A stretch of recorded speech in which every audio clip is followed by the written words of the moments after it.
This is the Reds Postcast, your instant game reaction for the Cincinnati Reds. Part of the Locked On Podcast Network, your team every day.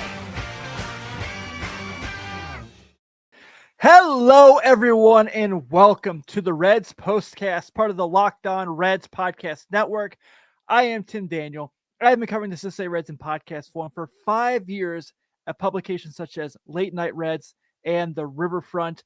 Thank you all for hanging out with me a little late tonight. It's midnight as we go on the air, and the Cincinnati Reds just got a much-needed series opening victory against the San Francisco Giants, 2-0, in a game that was really, really interesting. And obviously today, there's a few things I want to get to. Hunter freaking Greene, guys. I don't know. Am I allowed to say freaking? I know I can't say the other word.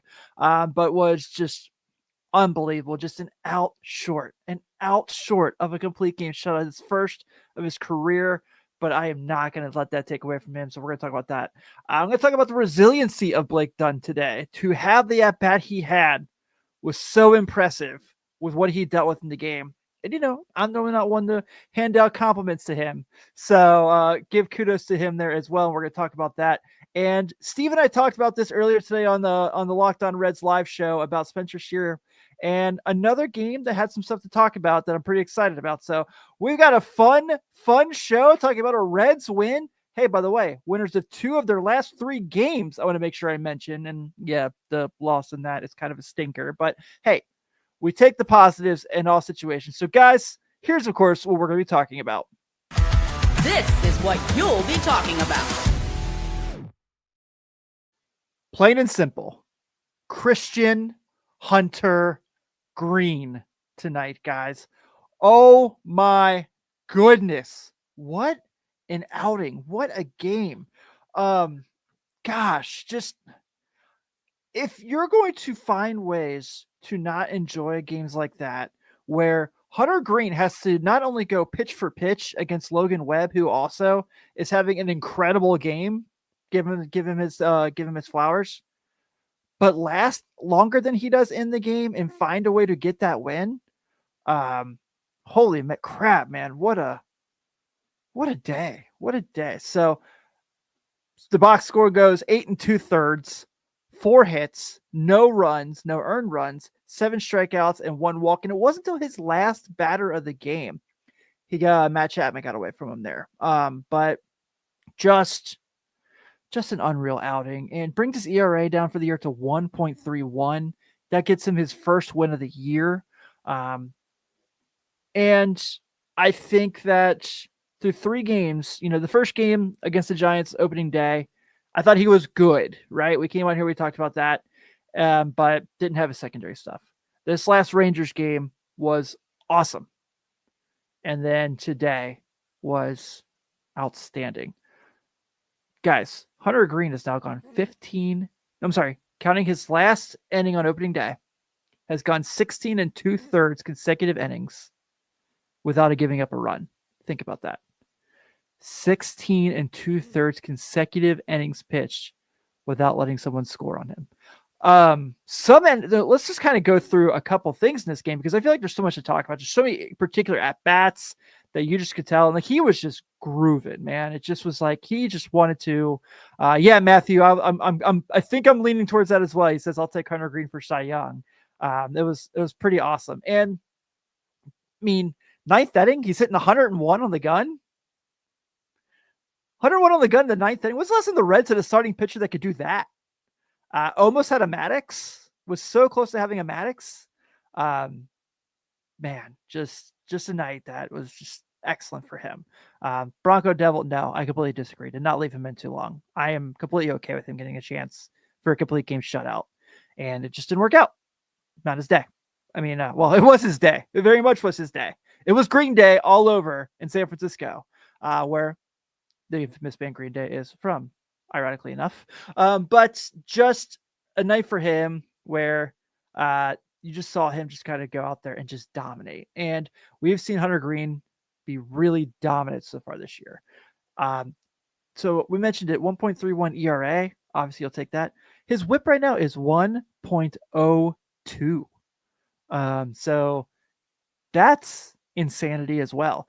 Obviously, 20 and 2/3 innings pitched in the year, 23 strikeouts. He has been the man. And this is what it's going to be like for the future of Hunter Greene, guys. This is only, I don't know if he'll have outings like this, but I think that we're going to see this level, this good of a player is going to be pretty interesting. Steve says it here. Sounds like ace numbers to me. He's the space of ace. This was just a night that we should celebrate him, right? I mean, this is the guy who was the number 2 overall pick in the draft, right? This is the guy that we heard all about. He was a guy who had to get Tommy John surgery, pitched so little innings in the minor leagues before he got a chance to be on the big league club, and then comes up in 22 in his rookie year and is on a 100-loss team and really struggles. In 23, you see him get really up and down, and 24 has a really rough start to the year and then just figures it out. And since then, and then gets hurt at the end of the year when he has a chance to be a Cy Young candidate. And then this year is making a case already. Do we think he's going to probably be that dominant all year? Maybe not.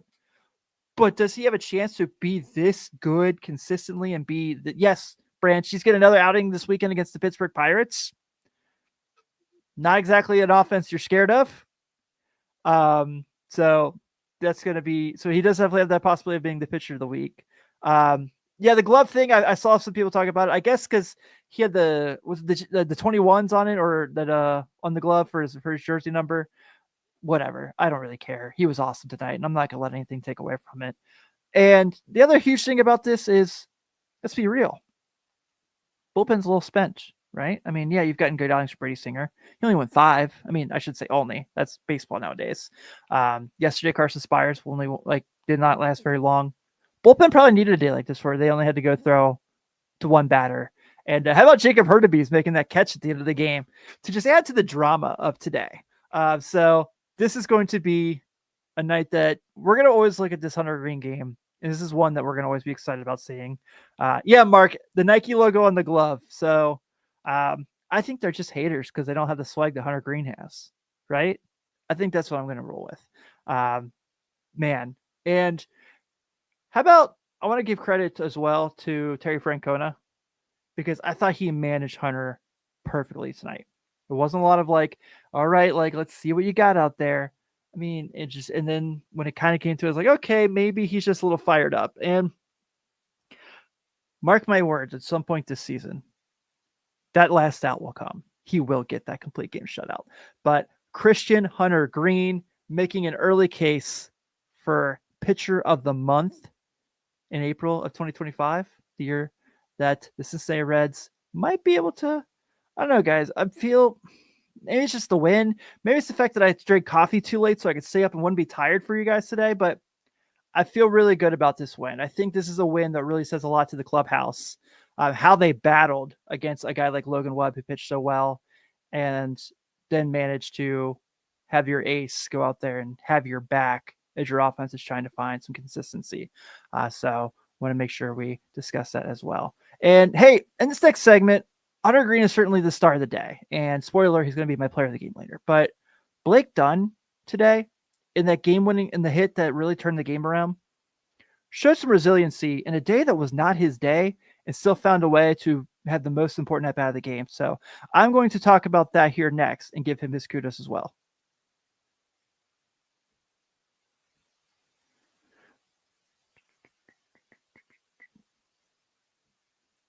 When it comes to fueling your body, quality matters. That's why Just Ingredients is changing the game with clean, high-quality products designed to support better health and peak performance. Just Ingredients offers an NSF-certified line of protein powder, electrolytes, pre-workout, and creatine, all rigorously tested to ensure they're free from substances banned by major athletic organizations. Just Ingredients is also partnered with 2-time MVP Bryce Harper, who trusts their NSF-certified sports line to fuel his training and recovery. I love that Just Ingredients prioritizes wholesome, nourishing ingredients without the artificial junk. I take I go out there, I have a nice big workout. Hunter Greene, after just throwing gas for 8 2/3, going to take his Just Ingredients, of course, and lead on and get some nice recovery before his next outing against the Pirates on Sunday. Visit justingredients.com and use code LOCKEDONMLB for 20% off and more wellness tips. Follow just.ingredients on Instagram.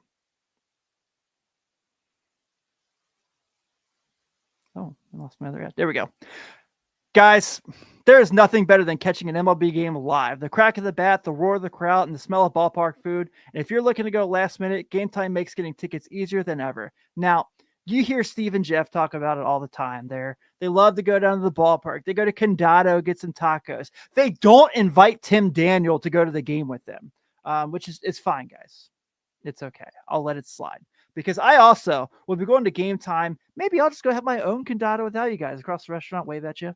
And I'll check on my phone to see ticket prices go down lower and lower so I can make sure I snag the best deal possible and make sure I get in there to see Elly De La Cruz and Hunter Greene and the Cincinnati Reds take care of business this Saturday for Elly De La Cruz bobblehead night against the Pittsburgh Pirates. Take the guesswork out of buying tickets with Game Time. Download the Game Time app, create an account, and use code LOCKEDONMLB for $20 off your first purchase. Terms apply. Again, create an account and redeem code LOCKEDONMLB.com. Download Game Time today. Last minute tickets, lowest price, guaranteed.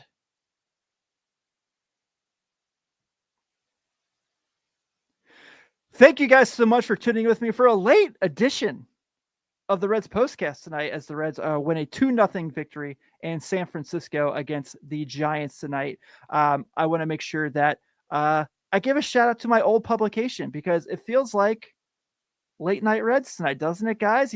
Coming on here, turning on the mics and chatting it up after a fantastic victory. So shout out to everybody there as well.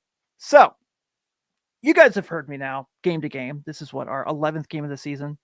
And one of the guys I've been really, really hard on throughout the season has been Blake Dunn. I felt like he was kind of putting some stuff, really leaving opportunities on the table. And tonight even had some situations where he wasn't his best. Obviously, you get the report right before the game. Jake Fraley scratched and Jacob Hurtubise gets entered the lineup. Blake Dunn is hitting second today. And you're like, interesting. Without Matt McLean, the 2-hole. Really fascinating. And through his first 3 at-bats, looked very outmatched from Logan Webb. Logan Webb was outstanding and took care of everything.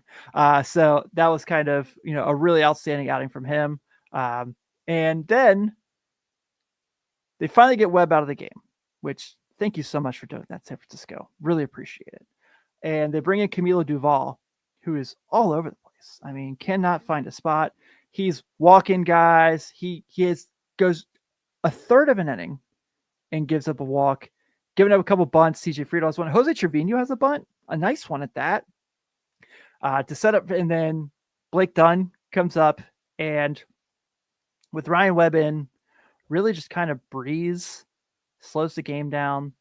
And that at bat is going to lead us to our turning point of the game. Time to reveal where the game was won or lost. It's the turning point. This game was simply won. Blake Dunn going opposite field at that to bring in 2 runners, which was the deciding factor in the game, making it a 2-0 win. This was awesome. This is for a young guy like that, who is obviously having a really tough day at the plate, to just kind of slow down, take watch everything kind of happen, see what's ahead of him, and probably knows this might be our best chance to win this game. I might be our best shot at this one. And knocks into the opposite field to bring those 2 guys in. You have to really appreciate and admire that he might be a guy who's been through, it's had a lot of difficulties early in his major league career. Hasn't had a lot of consistent at bats. Even now, makes the opening day roster. We haven't seen a ton of him, but his last 2 games, let's see. So Milwaukee, he hits that homer in the Saturday win, and then today has the game-winning hit. I was in the old Riverfront Slack chat today, and I was like, "Why are they hitting Blake Dunn second?" And that was awesome. So the chat seems to be pretty excited about it. Yash is over in London tonight celebrating with us. Yeah, Blake Dunn, he did do well there. And so we had to make sure we give his credit there. And then Dave lists what Tito said out there. So I cannot repeat those words on the show. But if you want to see, you can either listening live, you can probably find the interview, or you can go research this chat and see the comments as well. So how about Blake Dunn? Excellent day today. just really much needed win for him. So kudos there as well. And let's get to our locked on player of the game, but I'm pretty sure you guys know who it is. This is the Locked On Player of the Game. Simply put, it's Hunter Greene. 8 2/3, 7 strikeouts, no earned runs, 1 walk, 4 hits. Unbelievable day. And I couldn't be more happy that he's on my team. So happy that Hunter Greene pitches for my favorite baseball team. And I just was just such a fun day to watch. No, David, certainly was not candy. Joey Gaditza twirled a gem, absolutely twirled a gem. Especially when the Reds couldn't untangle Logan Webb. That was awesome. Yeah, John Morris says Greene was so nasty start to finish. This was, without a shadow of a doubt, his best outing of his career. Remember, this is the guy who once threw a no-hitter against the Pirates and lost. So we'll take this game for sure. So I want to kind of further a conversation that I started yesterday and then Steve and I had today about Spencer Steer. So as we know, he's battled the shoulder problem through spring training. He had less than 10 spring training at-bats this year. I think Steve said today it was 7 that he had total, if I'm not mistaken. Today, had a really nice day at the plate. And I know he's got, he draws another walk. So you're seeing the patience come back. You're seeing the timing come back a little bit more. The single he had was a really nice swing. He's one of the 2 runs that comes in, along with Hurtubise. So Spencer Steer getting on base. This is the most Captain Obvious thing I'm probably going to say. Is a good thing, right? But also the fact that they're seeing him consistently being himself a little more has been awesome. Thank you, Tim. I appreciate it. I do like this hat a lot.